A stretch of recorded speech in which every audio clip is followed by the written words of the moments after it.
সুলতানা পারভিন সুমি, আপনি বলেছেন আমি একটা যৌথ পরিবারের বউ, আমি নিরিবিলি থাকতে ভালোবাসি, ঝগড়া করা এবং ঝগড়া শোনা কোনোটাই আমার ভালো লাগে না। কিন্তু আমার শ্বশুরবাড়ির লোকেরা খুবই ছোট মন মানসিকতার মানুষ, আর তারা হিংসা করে, না চাইলেও মনের কষ্টের কথা শেয়ার করে গীবত করে ফেলি। কিন্তু আমি এগুলো করতে চাই না, আমি ভালো থাকতে চাই। কি করব আমি? আমাকে একটু নাসিহা করুন। খুবই ধন্যবাদ সুলতানা পারভিন সুমি আপনাকে। আপনি নিজের ভুলটা বুঝতে পেরেছেন।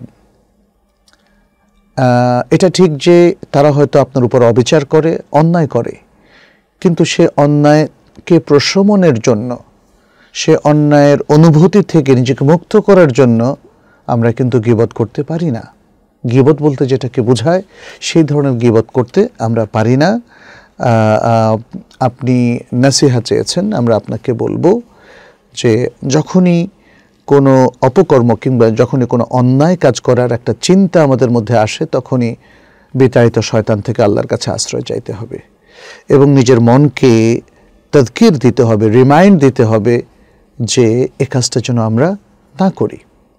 সুতরাং মানে যে কোনো পাপ থেকে, গীবত থেকে, পরনিন্দা থেকে বা অন্যায় করা থেকে বাঁচতে হলে নিজেকে সতর্ক করতে হবে অনেক বেশি। আর এটাকে বলা হয় তাকওয়া, অর্থাৎ মুত্তাকি হতে হবে, সরাসরি কথা।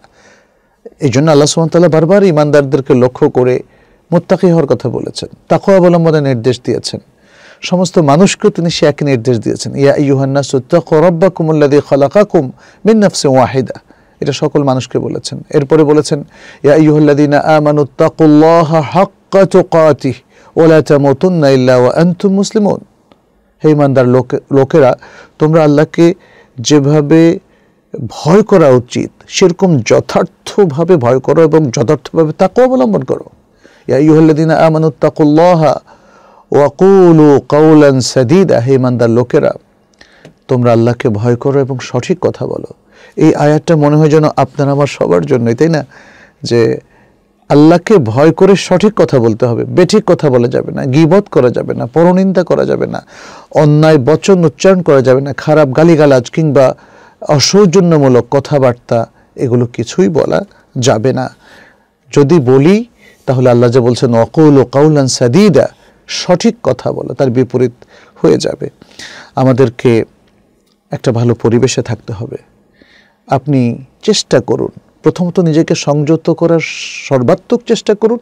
ভুল হয়ে গেলে আবার তওবা করবেন, আল্লাহ হয়তো ক্ষমা করে দেবে। কিন্তু আপনাকে এমন একটা সার্কেল তৈরি করতে হবে, বা এই যে পরিবারের সাথে থাকছেন তারপরেও এমন কিছু কাজে নিজেকে সম্পৃক্ত করতে হবে যাতে এই গীবত থেকে রেহাই পাওয়া যায়। যেমন আপনি বেশি বেশি কোরআন পড়তে পারেন, আপনি সকাল সন্ধ্যার আজকারগুলো পড়তে পারেন, আপনি নামাজ পড়াটা বাড়িয়ে দিতে পারেন যদি সময় পাওয়া যায়। কারণ মানুষ তো গীবত বা এই ধরনের কাজ তখনই করে যখন তার হাতে অপার সময়, সেটা ব্যয় করার মতো তার হাতে তেমন কোনো কাজ নেই। তখন গীবত করে, টিভি দেখে, নাটক দেখে, এ কাজ করে, সে কাজ, নানা ধরনের কাজ করে সময়টা নষ্ট করে এবং শেষে পাপের মধ্যে সে সম্পৃক্ত হয়ে যায়। তাহলে পাপ থেকে বাঁচার আপনাকে সর্বাত্মক চেষ্টা করতে হবে। এটাকে বলা হয় সাইউল ওয়াকায়াতি মিনাল মাআসি মিনাল আসাব। পাপ এবং যে কোনো ধরনের খারাপ কাজ থেকে বেঁচে থাকার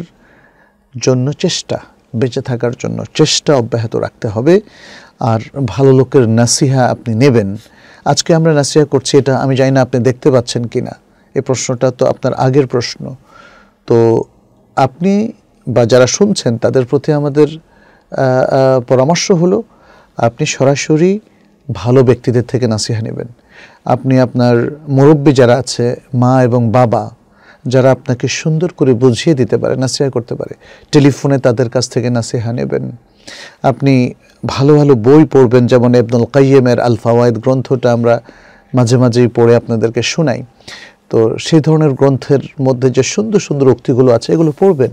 এগুলো আমাদের মনকে তাজা করে, সুন্দর করে দেয়। মনের মধ্যে যে গরলতা থাকে, যে খারাপ ইচ্ছাগুলো থাকে, সেগুলোকে ধুয়ে মুছে সাফ করে দেয়।